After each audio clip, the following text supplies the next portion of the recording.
Salut à toi TokiOne. Aujourd'hui on est parti pour une vidéo sur le Redmi Note 9. Tu vas découvrir les secrets cachés de ce téléphone. On va regarder ensemble ce qui vaut en autonomie, est-ce qu'il est bon pour les jeux, est-ce qu'il est fluide, est-ce que c'est un bon smartphone tout simplement pour le prix. Reste bien jusqu'à la fin parce qu'il y a vraiment des révélations. Si c'est la première fois que tu tombes sur moi c'est Fred et tu as vraiment de la chance d'être sur une de mes vidéos. Et je fais souvent des tests high-tech et je t'invite à t'abonner si ce n'est pas déjà fait. Malheureux. Bon allez, suffit, on est parti, on va tester ça.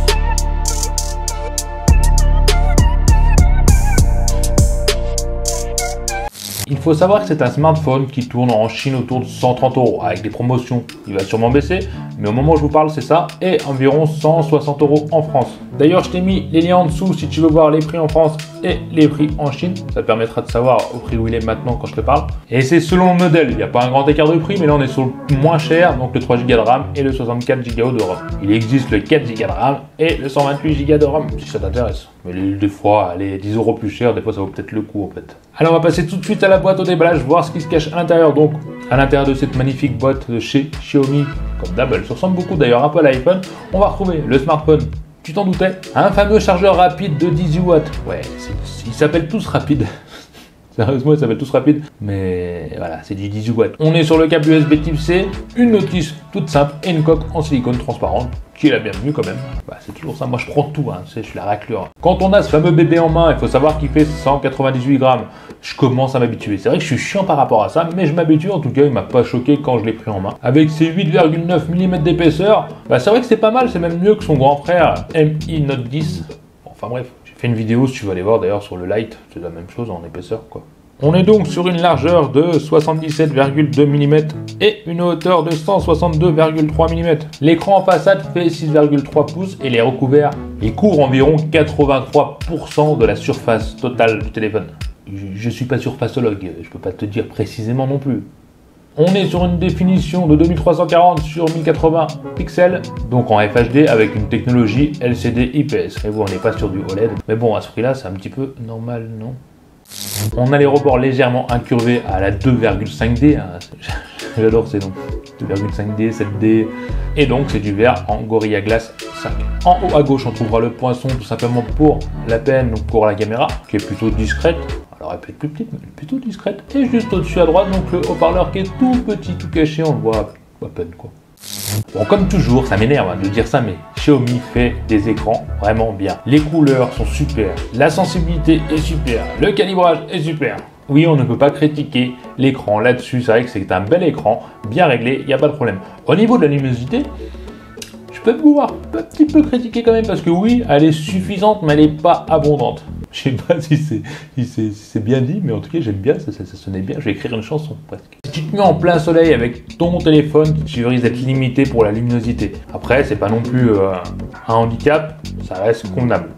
Ensuite, on passe à la face arrière. Ouais, bah alors la face arrière, elle a un dégradé, c'est de ma faute, hein, mais un dégradé dégueulasse. Sérieux, c'est quoi cette couleur? Quand je l'ai commandé, je croyais sur la photo que ça allait être un blanc nacré avec des reflets un peu bleu, violet, rose, tu vois, le truc super joli. Je me suis dit, waouh, il va être beau celui-là, mais en fin de compte, le truc est vraiment horrible. Bon, on est sur du plastique simple, qui est quand même bien fini au final, mais voilà, les couleurs, je suis dégoûté quoi. Mais bon, surtout le pire, c'est quand tu regardes en bas du smartphone, vu que les couleurs sont pas les mêmes, sur les rebords, ça fait vraiment bizarre. Après, c'est mon problème, j'ai pris une mauvaise couleur, ne commande pas cette couleur-là, sauf si tu l'aimes, mais au moins t'aurais été averti quoi.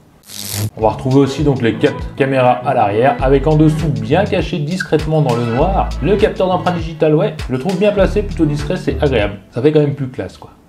Donc sur la partie supérieure, on va trouver l'emplacement pour le micro d'ambiance, on va appeler ça comme ça, et on a l'infrarouge pour la télécommande, parce que oui, Xiaomi a l'option sur presque tous ses téléphones de la télécommande, et ça c'est vraiment super, j'ai toujours adoré ça chez eux, et c'est vraiment top même, c'est excellent. Sur la partie gauche, on va trouver donc l'emplacement pour les 2 nano SIM, d'ailleurs il est full 4G en France, et oui même la B28, et on a même en plus l'emplacement pour une micro SD qui est extensible jusqu'à 512 Go. On peut dire que tu es peinard. Et à droite, rien de nouveau, rien de révolutionnaire, on trouvera le bouton donc plus-moins pour le volume et le bouton power. Sur la partie inférieure, comme tu t'en doutes, on trouve le haut-parleur donc qui n'est pas en stéréo, il est juste à cet emplacement là, au milieu USB type C et à gauche le micro. Et enfin, la fameuse prise jack, et ouais, tant mieux, elle est là quoi. Me rassure. Au final, la face arrière est quand même agréable au toucher et elle prend pas trop de traces au niveau des doigts, donc on peut l'utiliser clairement sans coque, sans avoir peur qu'il y ait des traces de tous les côtés, que ça passe dégoûtant quoi. En ce qui concerne l'empreinte digitale, elle est plutôt efficace. C'est vrai qu'il faut bien viser avec son doigt, j'ai un petit peu de mal moi à l'arrière, mais quand c'est bien mis, ça fonctionne bien et c'est rapide. En ce qui concerne la reconnaissance faciale, ça m'énerve parce que c'est parfait. Ouais, j'aime bien râler, j'aime bien critiquer, j'aime bien dire des vrais défauts, mais il n'y en a pas vraiment. Reconnaissance faciale, j'ai adoré, elle fonctionne parfaitement bien, elle est juste ce qu'il faut au niveau de la rapidité, et même en basse luminosité, il n'y avait aucun souci, donc c'est que du bonheur. Ah, ça m'énerve, quand tu trouves pas de défaut, au final, qu'est-ce que tu fais? Bah, tu passes à autre chose et puis c'est réglé quoi. Dans cette perfection de smartphone made in Xiaomi, tu vas trouver donc un processeur de chez Mediatek, le Helio G85, qui cache un score quand même convenable pour la gamme de prix. Au niveau de l'Antutu, on est sur du 180 243 sur le test que j'ai effectué. Pour le prix, c'est correct. Mais bizarrement, Fortnite n'est pas compatible avec ce smartphone. Et c'est clairement introuvable sur Play Store. Alors j'ai essayé de le chercher sur internet, j'étais sur le site carrément d'Epic Games pour le télécharger en me disant non, je vais pas laisser passer ça. Et ben c'est bien marqué clairement que ce jeu n'est pas compatible avec le smartphone. Alors oui, je n'ai pas abandonné, j'ai trouvé Fortnite, j'ai réussi à l'installer et j'ai essayé. Et là j'ai compris pourquoi il n'était pas compatible. Oh my god, oh mon dieu. Si tu as envie de te faire tuer avant même de savoir que tu as été tué et toi tu es encore dans les airs en train de sauter pour descendre et en fait tu es déjà mort en bas parce que tu attends le temps de chargement et que ça fait un gros freeze de merde, non mais clairement c'est injouable sur Fortnite, donc tu peux passer ton chemin. Si tu es fan de Fortnite, oublie ce téléphone, non c'est pas possible. Mais le pire c'est pas ça, c'est pas que Fortnite ne fonctionnait pas, non le pire c'est que quand j'ai lancé Fortnite, mais c'est de ma faute vu qu'il n'était pas compatible, hein, Play Store me l'a dit, mais je l'ai lancé, bah après impossible de sortir du jeu, le truc avait bugué, écran noir total, t'étais obligé d'éteindre, de reboot le téléphone total quoi, donc vraiment je ne te conseille pas d'essayer. Par contre, sur les autres jeux que tu prends sur Play Store comme Call of Duty, eh ben écoute, c'est bien, c'est fluide, c'est compatible. Bien sûr, on n'est pas au graphique maximum, mais c'est super agréable à jouer. Quand tu as mon talent de sniper fugueur, c'est-à-dire que tu te mets comme un trait de loin caché pour tuer les gens, ça va super bien. Il est idéal pour ça. Et pareil sur l'autre jeu, sur Alpha 9, que j'ai essayé, que j'aime beaucoup aussi, pareil, super fluide, etc. Graphique un peu mieux, et des belles couleurs. Du bonheur pour les jeux compatibles. Donc le smartphone tourne sur Android 10 avec la surcouche de chez Xiaomi, donc MIUI 11, j'arrive bien à le dire. Après, c'est on aime pas quoi. C'est une surcouche, mais il faut dire que c'est quand même une surcouche qui est quand même bien travaillée, bien finie. Je suis pas fan à cause des pubs qu'ils mettent dans leurs applications préinstallées obligatoires, mais ça reste quand même une très bonne surcouche. Dans cette surcouche, tu peux mettre le mode sombre et aussi le tiroir d'application si tu veux faire vraiment comme Android. Tu peux modifier ça, donc c'est bien. On est donc sur le Bluetooth 5.1. Les bandes Wi-Fi sont compatibles en 2,4 GHz et 5 GHz. On a aussi le NFC, ce qui est très bien pour son tarif, parce qu'à savoir que son grand frère, le Redmi Note 9S, bah ne l'a pas. Quant au son, oui, j'ai testé le son. Alors au niveau du son, c'est pas extraordinaire, ça reste standard, tu vois. Tu peux écouter de la musique si tu as envie, avec, hein, tout simplement. Je parle du haut-parleur du dessous, hein. C'est sûr si tu mets un casque, le son est très bien. Mais quand tu écoutes avec le haut-parleur, bon, il est fort, ça va, convenable. Mais voilà, on est sur du médium, plat, bon, mais je te mets quand même une petite démo, vas-y, fais-toi plaisir.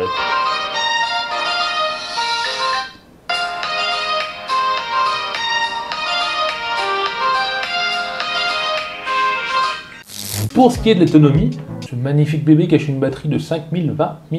Alors clairement, en utilisation bien standard, sans trop être gourmand, tu tiens 2 jours. Voilà, tu peux arriver à 2 jours. Par contre, si tu l'utilises comme un cochon, que tu regardes que mes vidéos et que tu fais que jouer en même temps, hein, je sais pas comment tu peux faire d'ailleurs, eh ben tu peux quand même tenir la journée. Tu peux arriver à la journée en l'utilisant bien, de façon intensive. C'est un vrai chameau de compétition, j'adore. Mais un chameau, quand il a soif, et ben ça prend son temps. Et là, au niveau de la recharge, tu vas devoir attendre un petit peu plus de 2 heures pour être à 100%. Donc charge rapide, rapide qui le veut quoi.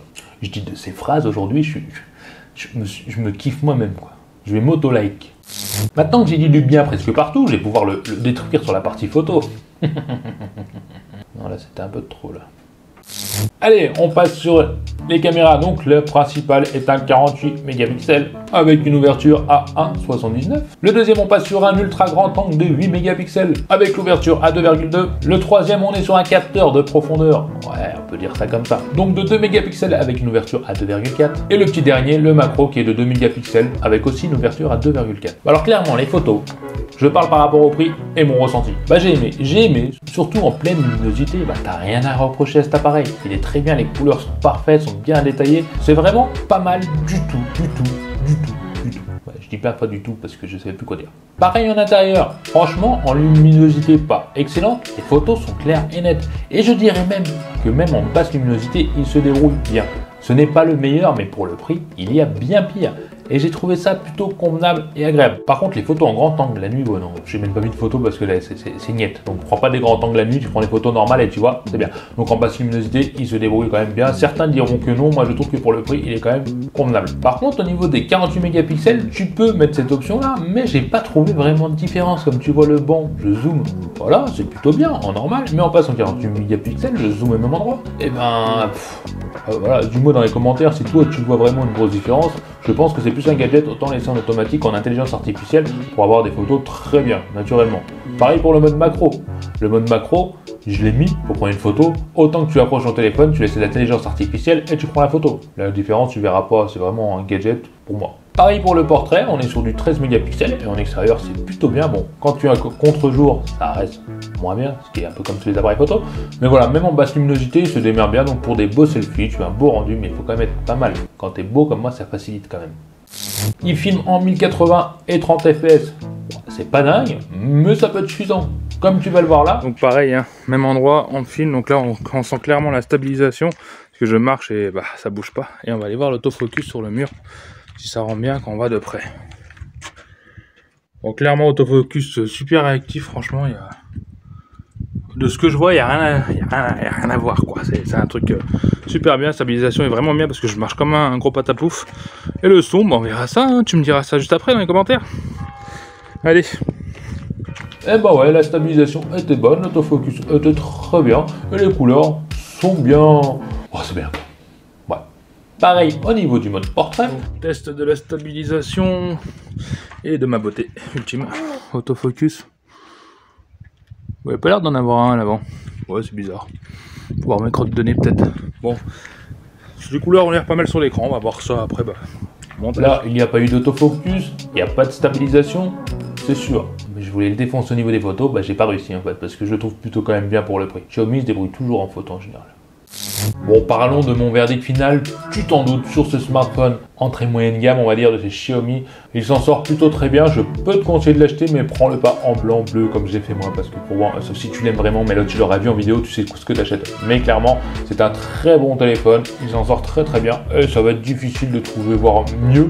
Comme à chaque fois, c'est fatigant. N'hésite pas à aller voir les liens en dessous que je t'ai mis si tu as envie d'avoir plus d'informations, des trucs que j'ai pas oubliés, ça arrive. Si tu as aimé ce test, un petit pouce bleu, ça serait très gentil de ta part. Si tu es nouveau et tu t'es pas abonné, fais-le tout de suite parce que tu vas regretter de pas le faire. Et nous, on va passer au bonus et je vous dis à la prochaine vidéo. Salut les amis. D'accord, j'ai mal au bras en fait, c'est grave lourd. Bon, vas-y, j'ai rien dit. Droit là. Mais attends, on voit ton double menton là. Me refais une remarque là. Avec la netteté de plus loin, tu t'approches, c'est trop là. Ah bon? Là, tu vises pas ma jambe là. Non, je sais ce que je fais.